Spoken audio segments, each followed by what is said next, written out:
මේ තියෙන්නේ ලංකාවේ මුදලෙන් රුපියල් ලක්ෂ 2කට ආසන්න මුදලක් වන PS5 කන්සෝල් එකක්. ඉතින් අද අපි බලමු කොහොමද PS5 කන්සෝල් එකක් සෙටප් කරගන්නේ කියලා. ඉතින් අපි බලමු මුලින්ම බොක්ස් එකේ මොනවද තියෙන්නේ කියලා. ඉතින් බොක්ස් එකේ උඩ මෙන්න මෙතන අපිට බලා ගන්න පුළුවන් සඳහන් කරලා තියෙනවා මේක 4K 120Hz සපෝට් කරනවා වගේම මේක HDR සපෝට් කරනවා. ඒ වගේම තමයි මේක 1TB ස්ටෝරේජ් එකෙන් සමන්විතයි. එතකොට අපිට බොක්ස් එකේ සයිඩ් එකේ මෙන්න මේ විදිහට බලා ගන්න පුළුවන් අපේ ඩිවයිස් එකේ එහෙම නැත්නම් අපේ කන්ට්‍රෝලර් එකේ ෆ්‍රන්ට් එක වගේම අපිට පිටිපස්සෙන් මෙන්න මෙතන බලා ගන්න පුළුවන් Last of Us game එක Spider-Man game එකේ වගේ ගේම්ස් කිහිපයක ෆොටෝස් බලා ගන්න පුළුවන්. අපි මෙන්න මේ විදිහට බොක්ස් එක ඕපන් කරාට පස්සේ අපිට බලා ගන්න පුළුවන් ඉස්සෙල්ලාම power cable එක වගේම මේ තියෙන USB type C cable එක සහ HDMI cable එක. ඒ වගේම තමයි මෙන්න මේ විදිහේ plastic stand එකකුත් අපිට හම්බෙලා තියෙනවා. ඉතින් මේ තියෙන්නේ PS5 gaming වල තියෙන විශේෂම දෙයක් වෙන DualSense controller එක. ඉතින් PC games වලින් PS5 games කැපී පෙනෙන හේතුවක් තමයි මෙන්න මේ DualSense controller එක. ඉතින් මේ controller එක විතරක් ලංකාවේ මුදලෙන් රුපියල් 25000කට ආසන්න මුදලක වටිනාකමක් තියෙනවා. ඉතින් ඔයගොල්ලන්ට පේනවා ඇති මේක කොච්චරනම් safe විදිහට පැක් කරලා තියෙනවද කියලා.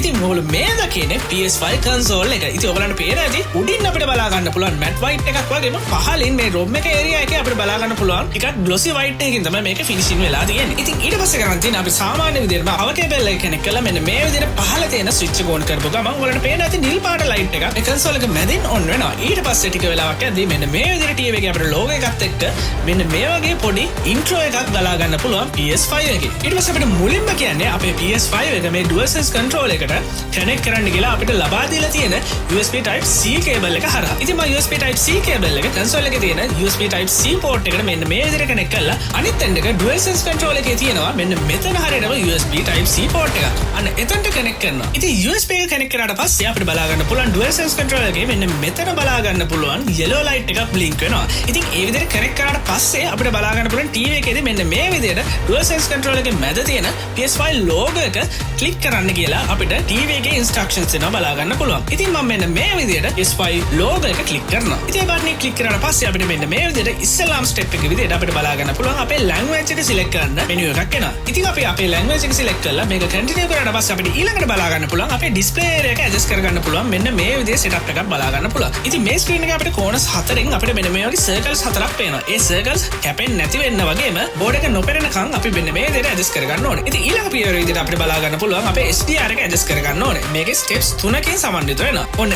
ඒ පියවරෙන් පස්සේ අපිට මෙන්න මේ විදිහට power S mode 3ක් අපිට බලා ගන්න පුළුවන්. ඉතින් මේකෙදි මම select කරගන්නේ optimize experience කියන option එක. ඉතින් ඊළඟට බලා ගන්න පුළුවන් PlayStation 5 system software license agreement එක මේක agree කරලා confirm කරන්න තමයි ඊළඟ step එක තියෙන්නේ. ඊළඟ step එක විදිහට software update එක download වෙනවා වගේම ඒකෙන් පස්සේ අපේ PS5 DualSense controller එකේ තියෙන PS logo එක click කරාට පස්සේ DualSense controller එකේ software එක update වෙනවා මෙන්න මේ විදිහට. ඊට පස්සේ බලන්න insert කරන අපේ games